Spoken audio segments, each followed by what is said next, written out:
Hello dears, അസ്സലാമു അലൈക്കും.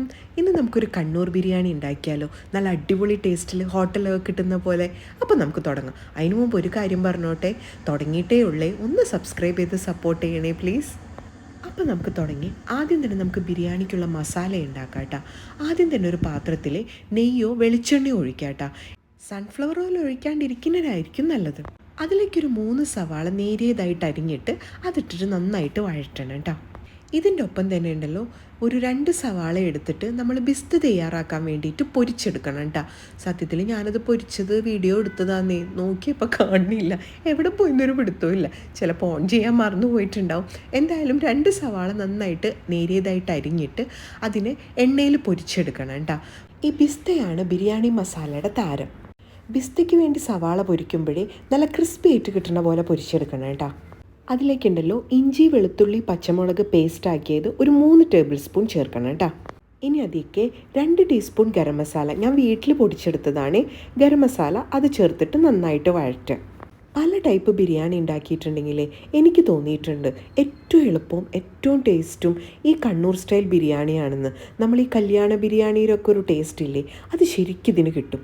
ഇനി അത് നന്നായിട്ടൊന്ന് മൂത്ത് വരുമ്പോൾ അതിലേക്ക് 1 കിലോ ചിക്കൻ ട്ടാ. 1 കിലോ ചിക്കൻ, ഞാൻ സാധാരണ ചിക്കൻ എടുക്കുമ്പോൾ അതിൻ്റെ ആ ഒരു വെള്ള കളറില്ലേ, ഒരു വെള്ള കളർ വരൂലേ, എനിക്കതെന്തോ കാണുമ്പോൾ എന്തോ പോലെ.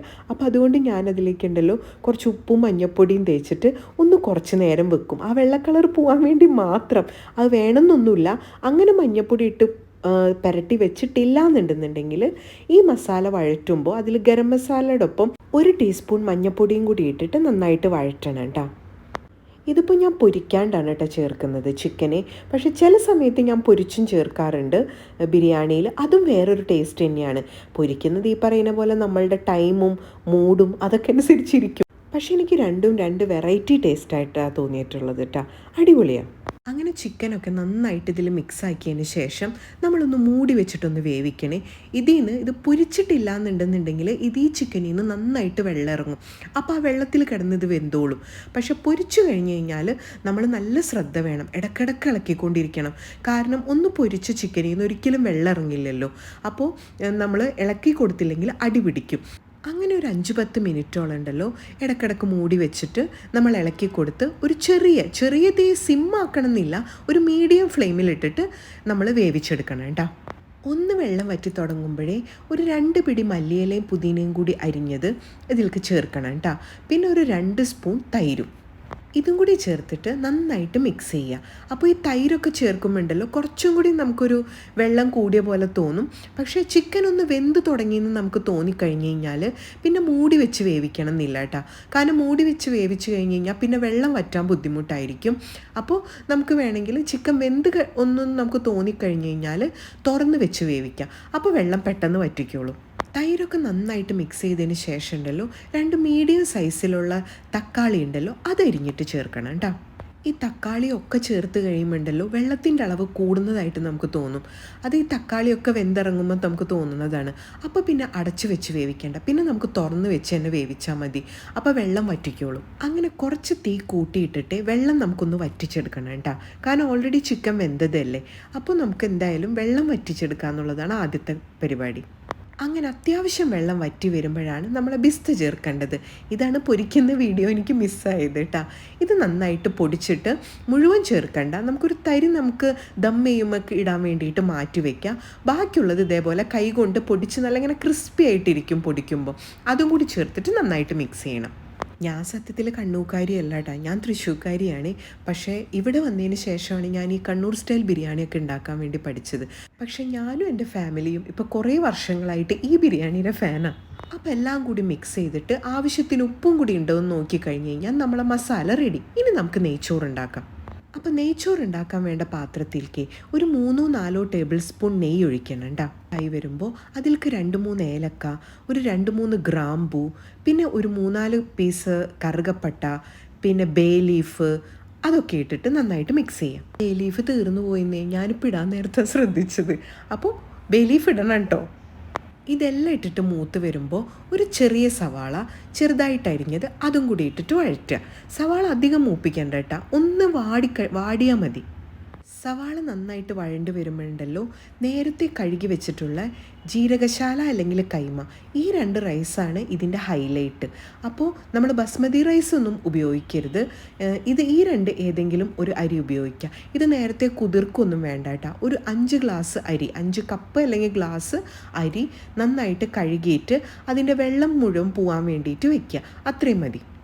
ഞാനുണ്ടല്ലോ നമ്മളെ ഈ കോഫി കപ്പ്, ചായയുടെ കപ്പ് അതൊക്കെ ഇല്ലേ, അതിൻ്റെ അളവിലാണ് കേട്ടോ 5 ഗ്ലാസ് എടുക്കുക. ഈ അരി ചേർത്തിട്ടുണ്ടല്ലോ നന്നായിട്ടൊന്ന് വറക്കണം. വറക്കാമെന്ന് വെച്ച് കഴിഞ്ഞാൽ സിമ്മിലിട്ടിട്ട് ഇങ്ങനെ കളറൊന്നും മാറരുത്, പക്ഷേ ഇങ്ങനെ ആ നെയ്യിലങ്ങ് മൂത്തൊരു നല്ലൊരു മണം വരും. ആ ഒരു മണം കിട്ടുന്ന വരെ ഒന്ന് വറുത്തെടുക്കണം കേട്ടോ. ഞാനുണ്ടല്ലോ ഈ വെള്ളം ഉണ്ടല്ലോ കെറ്റിൽ തിളപ്പിച്ചിട്ടാണ് ചേർക്കാറ് കേട്ടോ. അപ്പോൾ അതുകൊണ്ടാണ് ഞാൻ അരി ആദ്യമിട്ടിട്ട് വറുത്തത്. ഇനി വെള്ളം ഇതിൽ വെച്ചിട്ട് അടുപ്പിൽ വെച്ചിട്ട് തന്നെയാണ് നമ്മൾ തിളപ്പിച്ചിട്ട് അതിലേക്ക് അരി ഇടുന്നതെങ്കിൽ ആദ്യം നമ്മൾ വെള്ളം ഒഴിച്ചിട്ട് തിളപ്പിച്ചിട്ട് അത് നന്നായിട്ട് തിളച്ച് വരുമ്പോൾ ഉപ്പ് ഇട്ടതിന് ശേഷം അരി ഇടാം. ഞാൻ തിളച്ച വെള്ളം ഒഴിക്കണോണ്ടാണ് കേട്ടോ ആദ്യം അരി ഇട്ടിട്ടൊന്ന് വറുത്തത്. പക്ഷേ ശരിക്കും ഇതാണ് ടേസ്റ്റായിട്ട് എനിക്ക് തോന്നുന്നത്. ഈ നന്നായിട്ട് അരി വറുത്ത് അതിലേക്ക് വെള്ളം ഒഴിക്കുന്നതാണ് എപ്പോഴും ടേസ്റ്റായിട്ട് എനിക്ക് തോന്നുന്നത്. മറ്റേ ടൈപ്പിൽ ആൾക്കാർ ചെയ്യുന്നത് കാണാം. അപ്പോൾ 1 ഗ്ലാസ് അരിക്ക് 1.5 ഗ്ലാസ് വെള്ളം എന്നുള്ള കണക്കിലാണ് ഞാൻ വെള്ളം തിളപ്പിക്കാൻ വെച്ചത്. അപ്പോൾ 5 ഗ്ലാസ് അരിക്ക് 7.5 ഗ്ലാസ് വെള്ളം എന്നുള്ള കണക്കിൽ. എന്നിട്ട് അരി നന്നായിട്ട് ആ ഒരു മണം, നല്ലൊരു മണം വരുമ്പോൾ ഈ തിളച്ച വെള്ളം നമുക്ക് ഒഴിച്ചു കൊടുക്കാം. ഭയങ്കര ഫ്ലെയിമിൽ ഇടണ്ട കേട്ടോ. അപ്പോൾ അരിക്കുണ്ടല്ലോ ഒരു കളർ വ്യത്യാസം വരും. അങ്ങനെ തിളച്ച വെള്ളം ഒഴിച്ച് ആദ്യം നല്ല ഹൈ ഫ്ലെയിമിൽ വെക്കണം. എന്നിട്ട് വെള്ളം വറ്റി തുടങ്ങുമല്ലോ, ഒരുപാടല്ല, ജസ്റ്റ് വെള്ളം ഒന്ന് വറ്റി തുടങ്ങുമ്പോൾ സിമ്മിലിട്ടിട്ട് മൂടി വെച്ച് വേവിക്കാം. അപ്പോൾ നല്ല കറക്റ്റ് പാകത്തിന് കിട്ടും കേട്ടോ നെയ്ച്ചോറ്. അങ്ങനെ നമ്മൾ നെയ്ച്ചോറ് റെഡി ആയിട്ടാ. ഇനി നമുക്ക് ദമ്മിടൽ പരിപാടി തുടങ്ങാം. ഞാൻ ഈ നെയ്ച്ചോറുണ്ടാക്കിയ സെയിം പാത്രത്തിൽ തന്നെയാണ് കേട്ടോ ദമ്മിടുന്നത്. ഞാൻ ദമ്മിടുമ്പോൾ താഴെ പ്രത്യേകിച്ചൊന്നും അങ്ങനെ വെക്കൊന്നുമില്ല. ചിലവരൊക്കെ ചെയ്യുന്നത് ഞാൻ കണ്ടിട്ടുണ്ട് കേട്ടോ. താഴെ നല്ല കട്ടിയുള്ള എന്തെങ്കിലും ഒരു പാനോ അങ്ങനെ എന്തെങ്കിലും വെച്ചിട്ട് ദമ്മിടുന്നത് ഞാൻ കണ്ടിട്ടുണ്ട്. ഞാൻ ഡയറക്റ്റ് വെക്കുക ചെയ്യുന്നത്.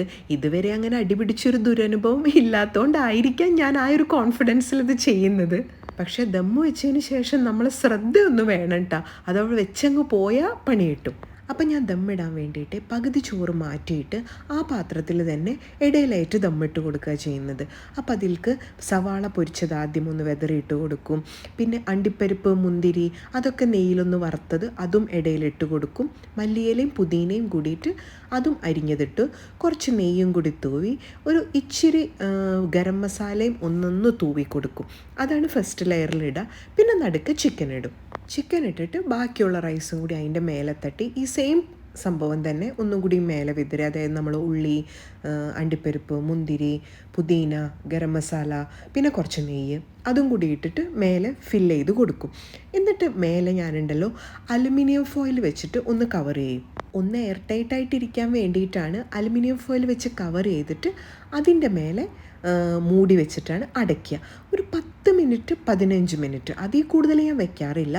നല്ല സിമ്മിൽ ഞാൻ ഏതാണ്ട് ആ ഭാഗത്തൊക്കെ തന്നെ നിൽക്കും, കാരണം എങ്ങാനും മറന്നു പോയാലോ എന്ന് വിചാരിച്ചിട്ട്. അപ്പോൾ ഒരു 10 to 15 മിനിറ്റ് അത്രയും ഞാൻ വെക്കാറുള്ളൂ കേട്ടോ. അത്രയും ദമ്മിട്ടിട്ട് പിന്നെ കുറേ നേരം കഴിഞ്ഞിട്ടേ തുറക്കാറുള്ളൂ. അപ്പം തന്നെ തുറക്കാറില്ല.